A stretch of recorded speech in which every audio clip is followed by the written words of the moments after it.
I have here an incident which, in and of itself, is interesting and a little bit complex, has to be understood. But what I want to show you is that studying a book that came into existence 3,300 years ago, and which is recording history from 400 years before that, could be as contemporary as today. And you can learn both personal life strategy from it, and you can also learn a certain amount of political perspective from it. Chapter 20. Abraham journeyed from there to the region of the south and settled between Kadesh and Shur. And he sojourned in Gerar, it's the name of the city. Abraham said of his wife, Sarah his wife, she's my sister.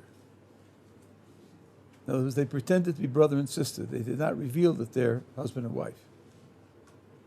There's no so in the Hebrew. Avimelech, king of Gerar, sent and took Sarah. God came to Avimelech in a dream by night and said to him, behold, you are to die because of the woman you have taken. Moreover, she's a married woman. Now, if you are thinking in terms of contemporary English slang, where taken means had relations with, as you'll see shortly, that's not the case. It's explicit in the text. Anyway, he took her into the palace, forcibly, he's a king, sent his soldiers out, took her into the palace. God comes to the night and says, you're going to die. Take it, and she's a married woman. Now, Abimelech had not approached her. Okay, boys and girls? Took doesn't mean had relations. He had not approached her. How was he meant to know that she was married? That's his complaint. Watch. That's exactly his complaint. So he said, "O my Lord, will you slay a nation even though it is righteous? Did not he himself tell me she's my sister? And she too herself said, he's my brother? They lied to me. They deceived me. In the innocence of my heart and integrity of my hands have I done this." Abimelech complains exactly what you have in mind. God answers him. God said to him in the dream, I too knew that it was in the innocence of your heart that you did this.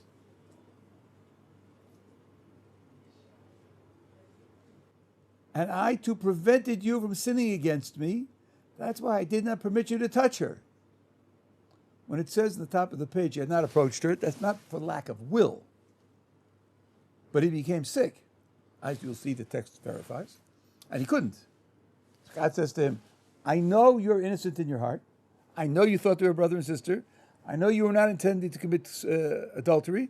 That's why I prevented you from having relations with her, so that you would not have been in violation, even unintentionally, you would not have been in violation of the norm of adultery.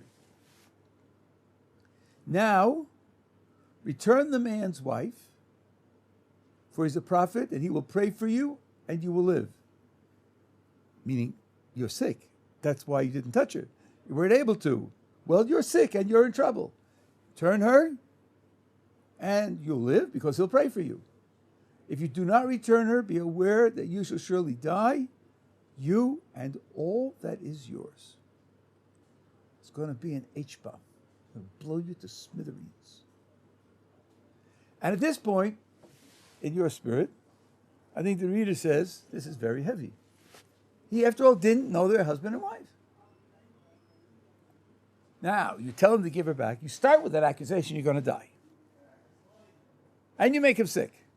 And then you say, give her back. You don't give her back, I'm going to blow you up. The man essentially is innocent. Now watch. Watch how the text confirms the way God treats him.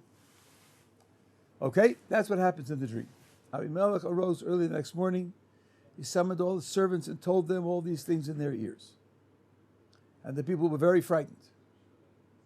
Then Abimelech summoned Abraham and said to him, what have you done to us?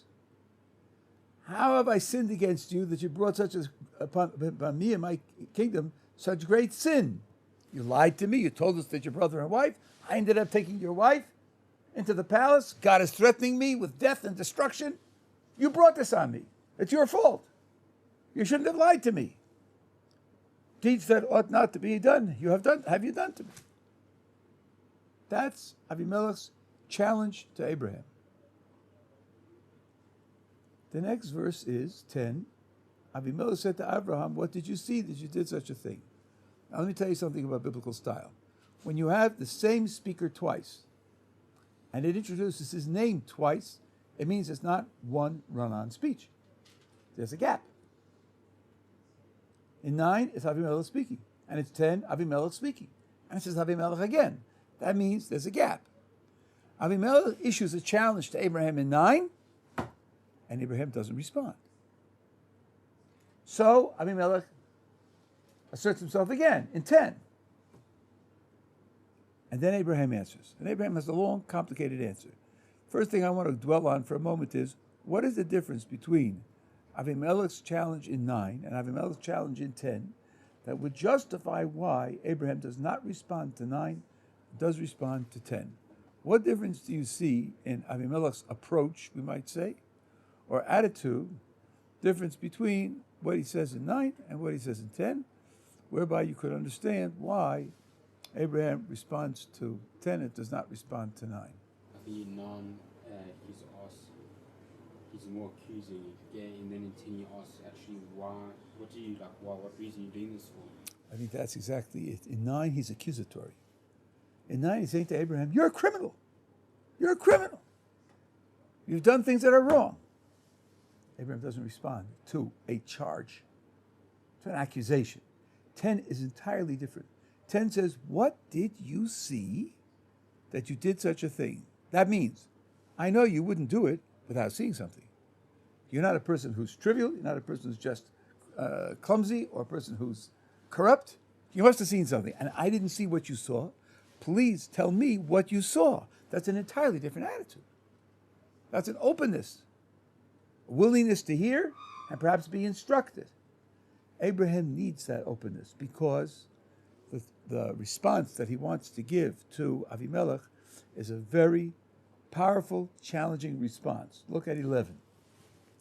Abraham said, because I said, now here the translation is taken from Shakespeare, and I don't think it should be that way. What it should read is, the only thing they're missing in this place is fear of God, and they will kill me because of my wife. You want to know why I misled you. You want to know why we lied to you and said that we're brother and sister. You know why?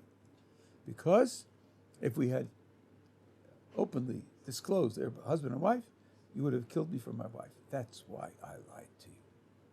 I don't have to tell you the truth if you're going to kill me. Truth is important, but you don't have to commit suicide or allow murder for the sake of the truth. If you have a different moral system, maybe inspired by Immanuel Kant, we disagree. Truth is not all important. So he says, you would have killed me. Now, the alert reader says, okay, God is desperately against this man. Abraham is desperately against this man. Do we have any evidence that this is true?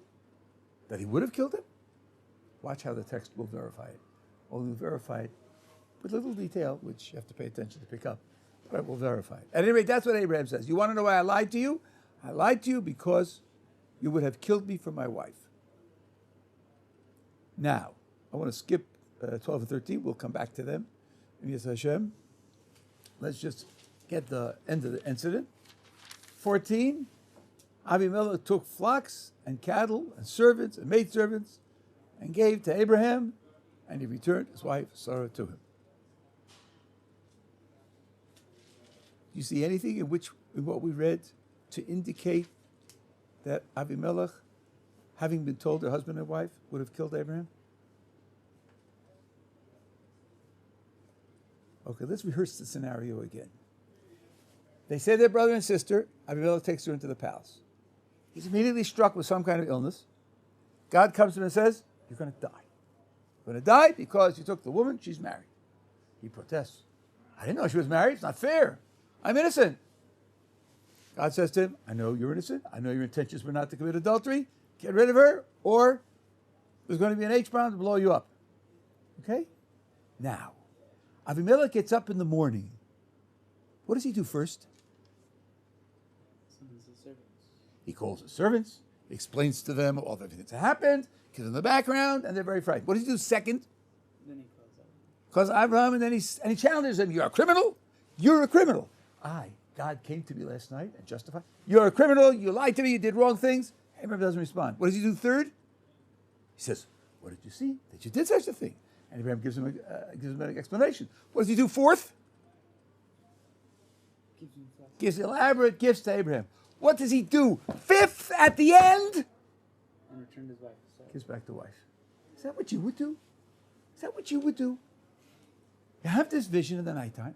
God comes to you and says, you're going to die. You and all that is yours. This woman has to be returned. Wouldn't you, when you got up in the morning, first thing, give back the woman?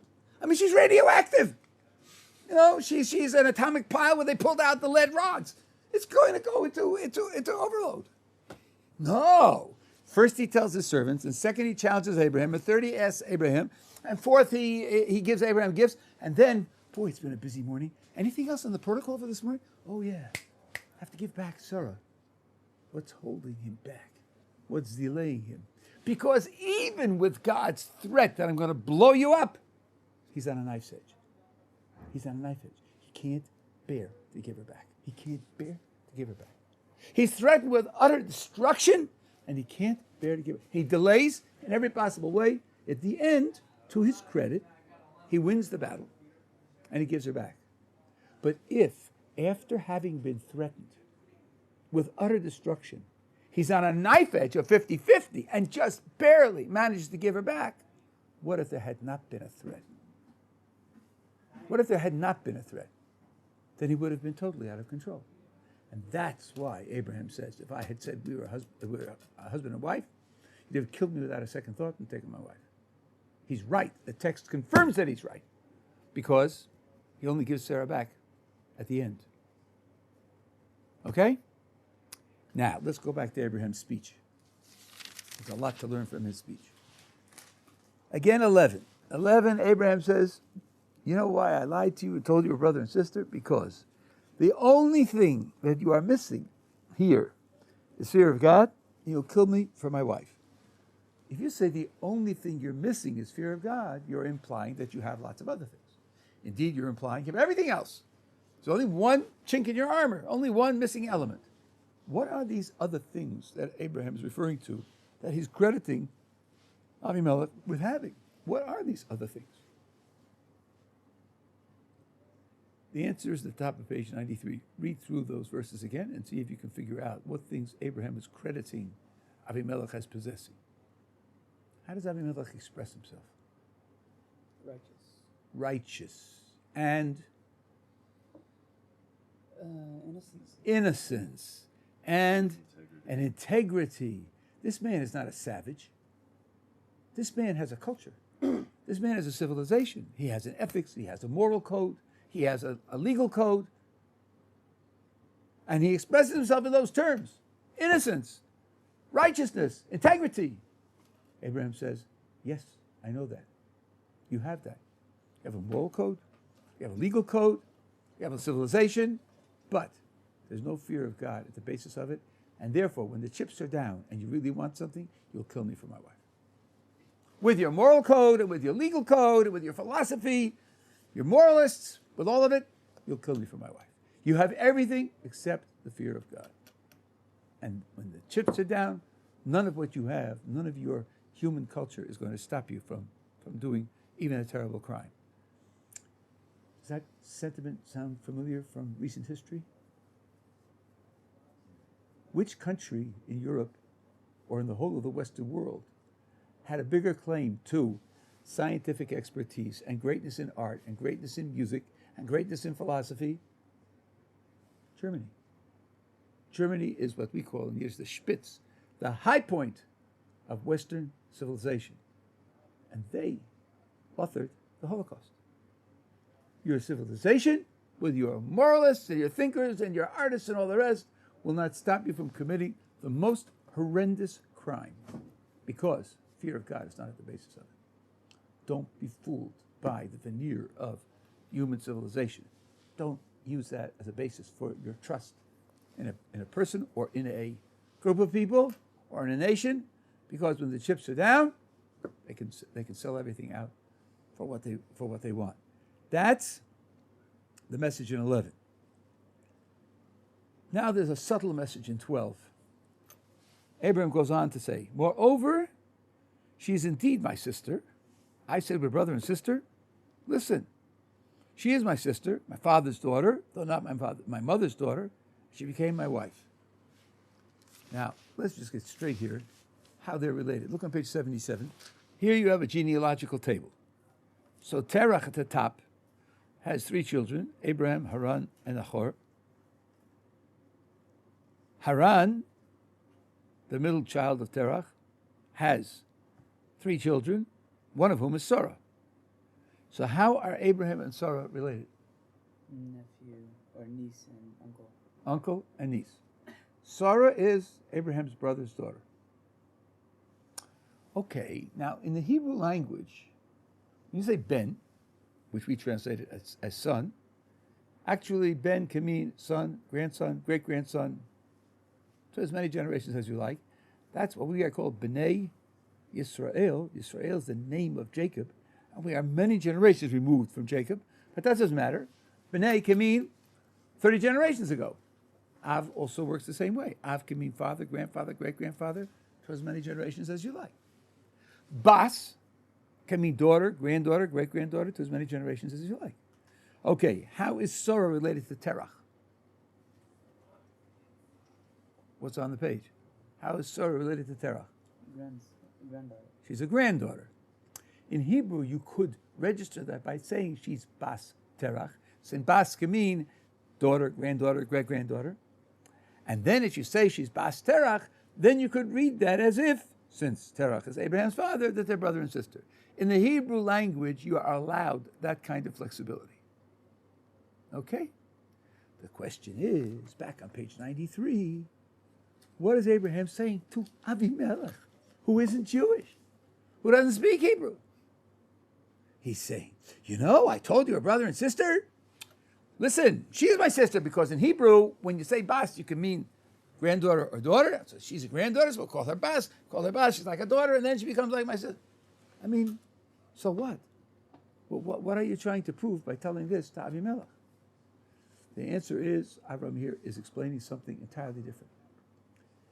There is a concept of truth. There's a value of truth. Not all cultures treat it in the same way. The Jewish value of truth has a feature which I don't know exists in any other culture.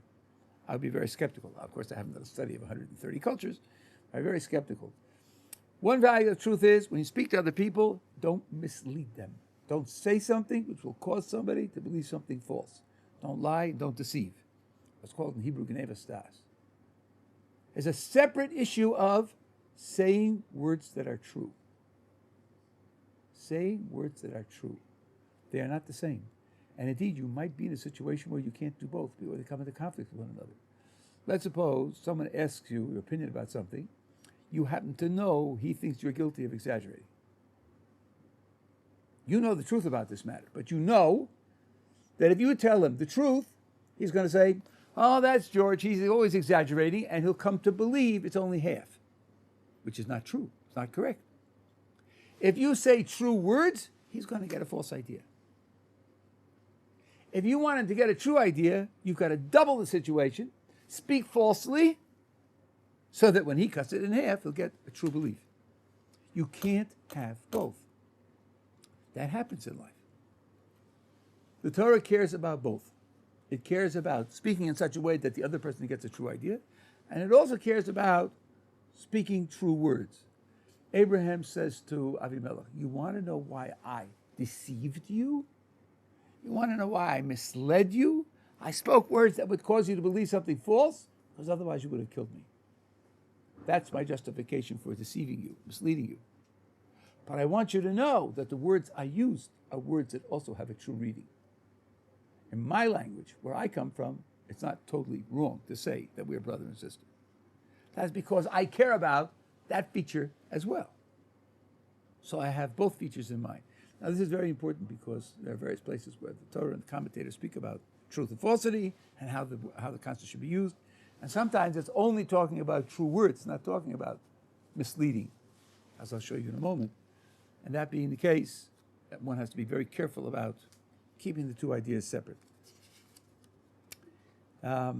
That's this incident and what we can learn from. Oh, the second thing, of course, maybe this is obvious, but I just want to mention it. Second thing to learn from it is Abraham's refusal to respond to 9. Pick your battles. You don't have to respond to every challenge. You don't have to respond to every attack. You do not look weak when someone attacks you and you don't respond. Indeed, often you look strong.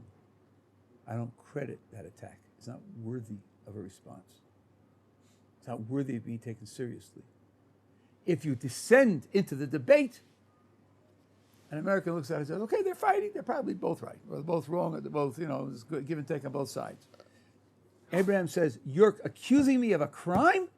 There's nobody home to talk to.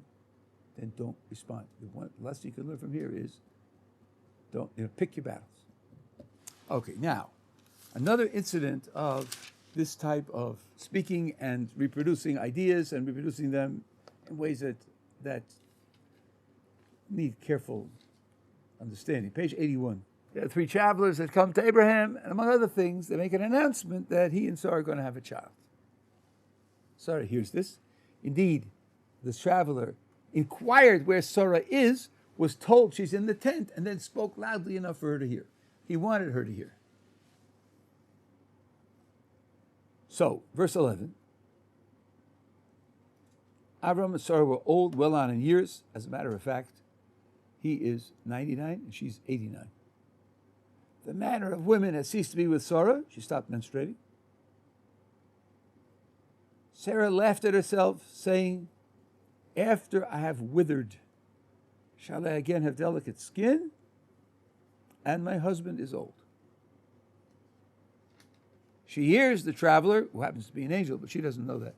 Traveler say, next year you're going to have a child. She says, after I have withered, shall I again have delicate skin? What does that mean? In simple terms, what is she saying? I'm too old, right? She's saying it poetically, I have withered skin, but what she means is, I'm too old to have a child. And Abraham's too old to have a child. Now watch. Hashem said to Abraham, why is it that Sarah laughed, saying, shall I in truth bear a child, though I have aged? Is anything too hard? Said Sarah. God reports Sarah as saying, I'm not going to have a child because I have aged.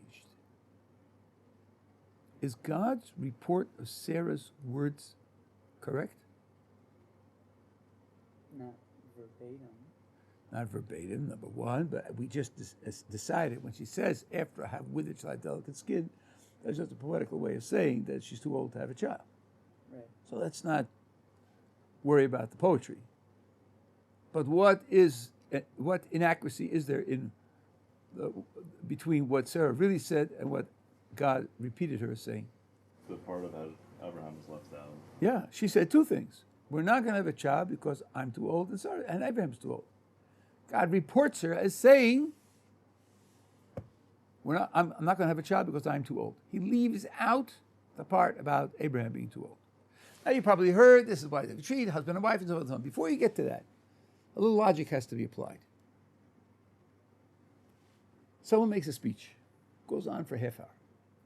Somebody asks him, what did the speaker say about the economy? And he tells them what he said about the economy.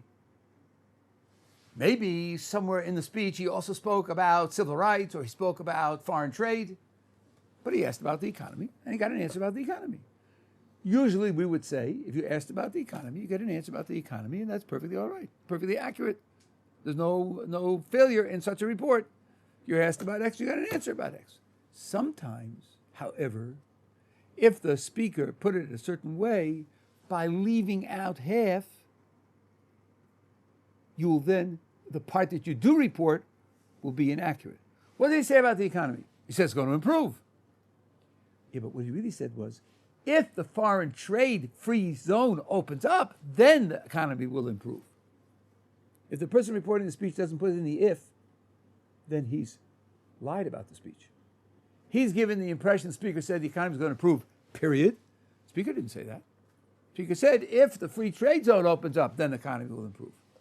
So, you're asked about a subject, and you leave out part of what was said. That's an omission. Some omissions are innocent. Yes, you left out some, but the part that you did report is reported accurately. Some omissions distort. Because you left out part, the part that you do report is distorted. It isn't what was intended, it isn't what was communicated. Here you have an omission. Sarah said two things. We're not going to have a child because I'm too old and Abraham's too old. God reports her as saying, I'm not going to have a child because I'm too old. So he left out the part about Abraham being too old. It's an omission. Is this an innocent omission or is this a distorting omission? By leaving out the part about Abraham, does that distort the part that God reports about her being too old? Or is it simply, she said two things and he reported one? Telling you a Maharal now. Maharal asks a question, Maharal gives the answer. And as you'll see, the answer is crucial for the way the rabbis take it in the Talmud. I wouldn't imagine God would Yeah. say that. I put it that way, it's distorting. No. I wouldn't imagine that God would say, it's almost like Lashon Hara.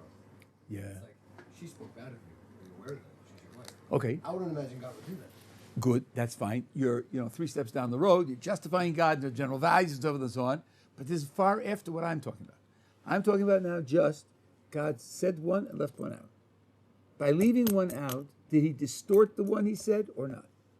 I don't think so. Okay, you don't think so? Well, Abraham didn't show any worry about being too old, so I think it's fine. He wasn't reminded of the fact that he's too old, so I don't think it's Okay, the Maharal says that by leaving out the part about Abraham, God is distorting what Sarah said. Because she says, we're not going to have a child. Why? Because I'm too old and Abraham's too old. How much responsibility is she taking? Half, 50%. The reason we're not going to have a child is because I'm too old and he's too old. She's taking half responsibility. God reports her as saying, I'm not going to have a child because I'm too old, full stop. That reports her as taking 100% of the responsibility. That's not true. She didn't do that. She didn't say that and she didn't imply that. So God is reporting her in such a way as to distort her words. Says the Maharal, this is crucial because we learn a principle from here. We learn the principle that you can lie for the sake of domestic peace. If God had not distorted her words, you would not be able to learn that you could lie. All you'd be able to learn is that you can omit. But no, God distorts her words. Vis-a-vis what she said and what she meant, what God reports her as saying is a lie. She did not say that she's taking 100% responsibility. She only said she's taking 50% responsibility. And because God distorted her words, that's how we learn a principle that sometimes, on some occasions, for the sake of peace in the house, you can lie. Now, I'm not giving you a blanket permission slip to lie whenever it suits you. In each case, really, you should ask a decision of a competent posek, a person who can decide issues of Jewish law. But the principle is there. It's another example, by the way, of where the truth does not take precedence over everything. Are we together? Now I'll show you a third instance. End of the book of Genesis. Take a look at page 287. Jacob and all of his household go down to Egypt because Joseph is second in command there. And they live there for 17 years. And then Jacob dies. And they take Jacob's body up to the land of Israel, and they bury it in Maras Machpelah, in Hebron, and then they come back to Egypt. Verse 15, Joseph's brothers perceived that their father was dead, and they said, perhaps Joseph will nurse hatred against us. Then he will surely repay us for all the evil we did him. After all, they sold him into slavery. So, the brothers say, now that Jacob is dead, maybe Joseph is going to take revenge. So they instructed that Joseph be told. They sent a messenger to Joseph, and the messenger says to Joseph, your father gave orders before his death, saying, thus shall you say to Joseph, oh, please kindly forgive the spiteful deed of your brothers and their sin, for they have done you evil. That's what your father Jacob instructed that you be told. And now, speaking on behalf of the brothers who sent him, the messenger says, please forgive the spiteful deed of your servants, the father's God. Please forgive your brothers. That's the message. Again, the messenger says, Jacob commanded that after he dies, I give you this message that Jacob doesn't want you to take revenge. So please don't take revenge. Now you tell me, is that story true or false?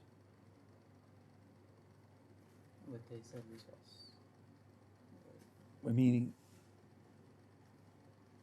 Wasn't said like that or with that intent. well, there's too many pronouns there. What exactly is false? Please forgive your brothers their sin for they have been wicked. I'm not still getting you. Let me just pin it down. You're saying they describe Jacob as giving an instruction, He never gave the instruction. Yeah. right? Did he give the instruction or didn't he give the instruction? No. No, he didn't. He never gave that instruction. It's a lie. How do you know? It says right at the beginning they made it up. Oh, Or they. no. It doesn't say they made it up. They were afraid and they instructed. Yeah. Could be that they're communicating something that really happened. No, how do you know that it's a lie? There are two ways. One Rashi brings them. Because the father was dead and they thought that he's going to There's hatred against them. come and take revenge. Yes. So they thought, and then they say, no, we're going to give him this message. Yes. They wouldn't think he'll take revenge if his father would have said, don't worry, you must give him this message. Okay, so why? I'm not quite getting the point. If, How do we know?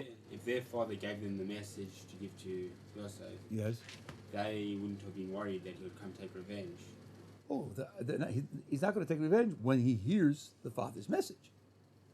It's the father's message that's going to stop them. That's stop him. Right? They're worried if they don't send the message, they don't stop. So they send the message, and that will stop them.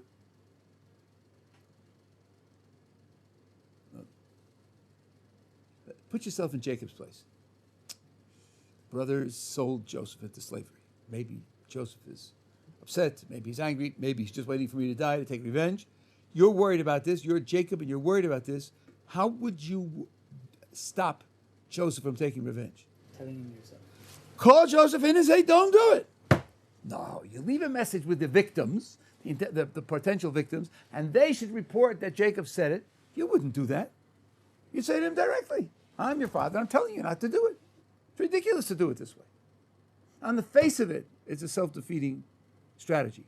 Also, as Rashi points out, we know Jacob had no doubts about Joseph. He had no suspicions that Joseph was going to take revenge. But on the face of it, it's a self-defeating strategy. Okay, we can figure that out. Plain logic tells you that you can figure that out. Could Joseph figure that out? Of course. It's plain logic, right? Joseph could figure it out. Could the brothers beforehand figure out that Joseph's going to figure it out? Of course they can figure out he's going to figure it out. So why do they bother? Usually the purpose of telling a lie is to get somebody to believe it. You get some advantage if he believes the lie. Here they're telling a lie and they know that Joseph's not going to believe it. What would be the point of telling it then? I think the answer is to express desperation. You know what they say? That a drowning man will grasp at a straw? Does he really think the straw is going to hold him up? But he's drowning. This is floating on the surface. He's drowning. So he grabs at it. What they mean to express to Joseph is desperation. We're so desperate, we're going to tell you a lie that we know you can figure out as a lie because we have no way out. We have no way out. We have no hope. We just want to express to you how desperate we are. And indeed, it has the right effect. Now, I want to tell you something. All this, I think, so far is logic and it's commentators. Rabbi Zevlev, the Rav about the show, made a remark here, which is, to me, astonishing. You have to have, as we call it in Jewish speech, broad shoulders to say something like this. But I think it's a brilliant shot, so I'm repeating it in his name. Joseph's brothers perceived their father was dead, and they said, maybe Joseph's going to take revenge. That sentiment, someone hates his brother, But as long as the father's alive, he won't take revenge. Then when the father dies, he'll take revenge. That sentiment appear in any biblical story that we know, maybe in the book of Genesis, someplace where you have such a sentiment. We have the same scenario going on, or somebody. Well, not exactly the same, but somewhere you have two brothers, Cain and Abel. and one brother hates the other. It's not waiting for the father to die. No, waiting for the father to die, take revenge against the brother whom you hate. Esau and Jacob. Esau and Yaakov. Jacob gets the blessing, and Esau says, my father's going to die soon, and I'll kill my brother. Okay, said Rabbi Leff. So what are they doing here? They're projecting Esau onto Joseph. They're projecting Esau onto Joseph. Why are they doing that? Because when they sold Joseph into slavery, it wasn't just hatred. It wasn't just jealousy. They had a claim against him, according to Jewish law, where they could have executed him. They could have executed him. They held that he was guilty of crimes that are worthy of execution. In the end, he got sold into slavery. In the end, he became second in command in Egypt. In the end, he saved the Jewish people and gave them a position in Egypt. The onlooker reading the events will say, okay, you thought you had him guilty. You thought that he was a criminal, but doesn't divine providence prove to you that you were wrong? Look where he ended up. Look what he provided for. Obviously, you're wrong. The brothers, in their heart of hearts, say, maybe we're wrong, and maybe we weren't. Maybe we were wrong, and maybe we weren't. If he will try to take revenge now, then that will show that he has Esau's character and that really he's vicious. And we weren't wrong. Retroactively, we'll be able to claim that we weren't wrong. Now, this is hinted at in the vocabulary of the verse, because in verse 15, they say perhaps. In the Hebrew, it's the second line from the bottom, the first word on the line. The word is lu. There are several words for perhaps in Hebrew. Rashi points this out. The word lu is always used for something good. Perhaps something good will happen. If it's something bad, then the word in Hebrew should be pen. Here it's lu. Rashi says this is the only place in the entire Tanakh where lu is used for something bad. Said Rabbi Leff, it's true. It is bad. But maybe they secretly or subconsciously harbored a hope. At least if he takes revenge, that will prove that he was guilty. It will prove he was corrupt. And it will prove that when we opposed him, we weren't wrong. We were right. That will be the silver lining in the cloud. If they get punished, or if he takes revenge on them, that he really is an ace of character. And I think that that's one of the reasons why when Joseph hears this speech, he weeps. He weeps. Because he sees that they still haven't reconciled themselves. They still haven't reconciled. They still haven't taken responsibility for what they did. Were the 10 martyrs killed for this? The 10 martyrs were killed for the fact that they sold him into slavery, and there were 10 of them. There were 10 of them. Right? Benjamin was not involved. He was home with his father. Was Benjamin involved here? I can't imagine that he was. They're worried about Joseph taking revenge for selling him into slavery. Benjamin was not involved in that. So they never really accepted their responsibility? I'm sorry, say again? You're saying that because of this word lu, it shows that they didn't accept their responsibility? Is that what you said? The lu is if he will take revenge, then that shows that he has an Esau character. Then that shows decades before when we opposed him, when we set up a court and accused him of crimes, and when we sold him into slavery, we were justified because he really is an Esau character. And that mentality you said seems to make them expose that they still haven't really accepted their responsibility. That they have not accepted that what they did was dead wrong, completely. When was the point where they did accept their responsibility? I don't know of any information after this. This is the end of the book of Genesis. After this, they just die. Maybe the Midrash talks about it. I'm not aware of it. But you see, even they're holding out a hope that maybe they were right, which is tragic. It's tragic. If they accepted it without using that word lu, you think the 10 martyrs would not have been killed? Let's see. Because it sounds like it was an open end that was never closed, and the 10 martyrs closed it. I can't. I'm not in a position to really speculate about that. The consideration that should be taken into account is that if they had done tshuva, if they had really done tshuva, really acknowledged that what they had done was wrong, and that, would there still be a historical residue left over? Maybe not. But you can see here, they're still not reconciled. They're still not reconciled. So they didn't do tshuva. Is that what you're saying? Okay, tshuva has many levels. It has many aspects of the personality. There's still some part of them hoping to be justified. Now, this is Rabbi Leff's idea. As I say, you need broad shoulders to say an idea like that, but it fits into the words beautifully. That's why I repeat it over, because he's a responsible person. He's a Talmid Chacham, and it fits into the words beautifully, and it gives a tremendous dimension here. I don't know anybody else who says it, but it's worthy of being said and thought about.